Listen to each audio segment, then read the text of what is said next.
With the current radical upheaval to everyday work routines, you're likely struggling to get motivated right now. Maybe you're struggling to get your work done, or maybe you're even just struggling to get dressed each day. No judgment. And if you're normally a happy, motivated, energized person like myself, you're probably finding yourself in a bit of a rut. You likely don't feel like doing anything and wondering when everything is just going to go back to normal. And rather than getting any work done, you just find yourself in an endless loop of non-commitment and procrastination. Look, procrastination is the most common manifestation for resistance because it's the easiest one to rationalize. We've all been there when we're mentally negotiating with that voice in our heads. Just one more episode, then I promise I'm going to go to sleep, and then tomorrow I'm going to wake up and I'm going to crush it.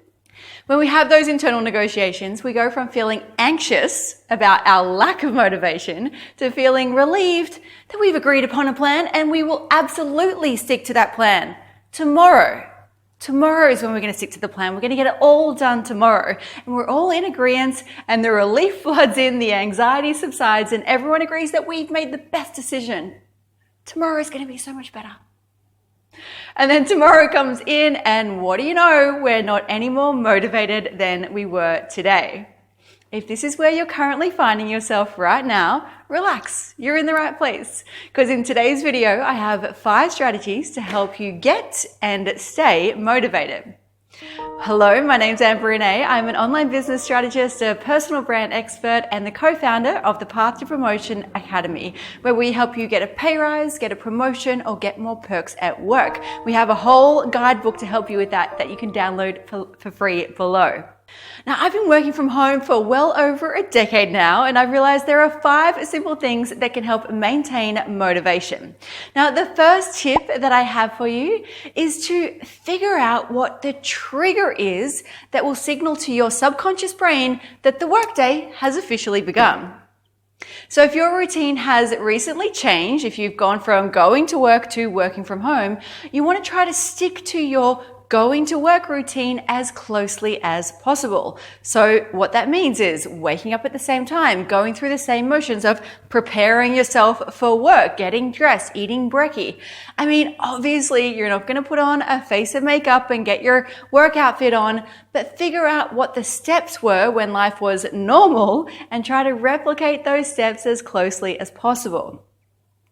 Look, we're all creatures of habit, and you've likely spent years waking up at the exact same time, Monday to Friday, and doing largely the exact same steps in the exact same order that eventually led you to the point where you sat down at your desk, fired up your computer, and started work. So you want to try and stick to these steps as closely as possible. This will signal to your brain that your workday has officially begun.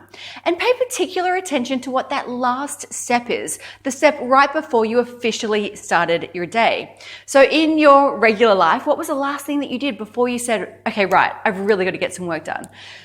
What was the last thing? Maybe the last thing you did was you grabbed a coffee and you sat down and you knew then it was time to start work. Or maybe you had like a 5-minute catch up with your work bestie. That was the last thing that you did before you sat down and started work. Whatever that last thing is that you used to do right before you started work, do that in your work from home life. This repetition has been drilled into your subconscious brain over and over again, and it's created what's known as a habit loop.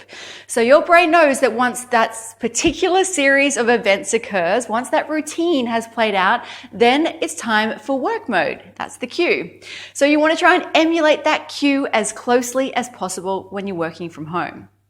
Now, the next step that you want to do is make a list of the 3 most important things that must get done today. Not the 10, not the 20, not all of the things, just the 3 things that will shift the needle the most for you. And for me personally, I like to prioritize the things that will make me money. So when you're under a lot of external stress, we really need to minimize the internal stress on your internal environment. And a really simple way of doing that is to narrow the gap on what you plan to do that day and what you actually execute on that day. If we have 20 things on our list of things to do and we only achieve 5, we go to bed that night feeling stressed and worthless and anxious, and we start the next day in that same energy. Not very motivating. Instead, when you prioritize 3 things that must get done and you get those 3 things done, and maybe a couple of others, because let's face it, you're a rock star, you go to bed that night and you wake up the next day feeling accomplished and motivated and ready to do it all over again. So when you're narrowing that gap between what you said you would do and what you're actually doing, you're subconsciously waking up each day ready and thinking and ready to get the job done. And when you're not narrowing that gap each day, you're subconsciously waking up each day already thinking and forecasting that you're going to be a failure again and you're not going to get it all done again. Not very motivating. On the flip side, we all know how proud and accomplished we feel at the end of the day when we've crossed off all of those things off our to-do list. So why don't you trick your mind into getting into that feeling each and every day and subconsciously hack your motivation by prioritizing the 3 things and narrowing that gap on what you can and actually will execute on. Now, once you've got your list of 3 things to do, I want you to eat your frog first. Now, this is a term coined by Mark Twain. The frog is that one thing that you have on your to-do list that you absolutely have to do, but you have absolutely zero motivation to do it. That's the thing that you're most likely to procrastinate on. So eating the frog means that you want to do that task first and cross it off the to-do list. Otherwise, that frog will eat you all day, meaning that you'll end up procrastinating on it the whole day. And once that one frog task is done, the rest of the day will be an easy ride and you'll get both momentum and a sense of accomplishment right off the bat at the beginning of your day. Now, the frog is the thing that you don't want to do, but you actually really need to do. So have a look through your top 3 tasks and ask yourself, which of these 3 do I have the most resistance to starting? Rather than avoiding this task altogether, instead use it as a compass for your starting point each day. Navigate towards this resistance, knowing that once you complete it, all of your other tasks will become so much easier. Now, if you're enjoying this video, make sure you give us a like and a thumbs up as it helps other people see the advice in this video, so go ahead and share the love. Next, I really want you to remind yourself that you can take action even if you're not motivated to do so. In fact, taking action first is the best way to motivate yourself, because seeing yourself, witnessing yourself in action is actually way more inspiring than seeing yourself sitting around and procrastinating on the things that you're supposed to be doing. So if you find yourself in a lull throughout the day and just can't be bothered to start that next work task, go and get motivated doing something else. Do some exercise or do something around the home, anything that makes you feel like you're achieving something. Again, this will hack your subconscious brain into thinking that you're an action taker, and this will naturally flow over to your work life. And I also want you to release expectations. Lower your expectations around what you can achieve each day. Right now, you're probably in a place where you just need to accept the situation and accept that you're not your usual motivated, optimistic, action-taking self. Give yourself permission to just experience this really unique time that we're in right now and expect less from yourself. If you're currently working from home when you would normally go to the office each day, just accept that you're just not going to be at the level of output that you normally would be at. You're likely surrounded by kids and chaos, and you just don't have the physical ability to perform at your usual 100%. And that's okay.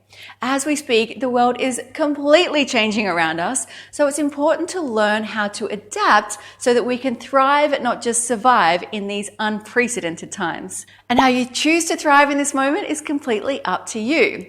Instead of focusing on what isn't in your control, instead focus on what is in your control.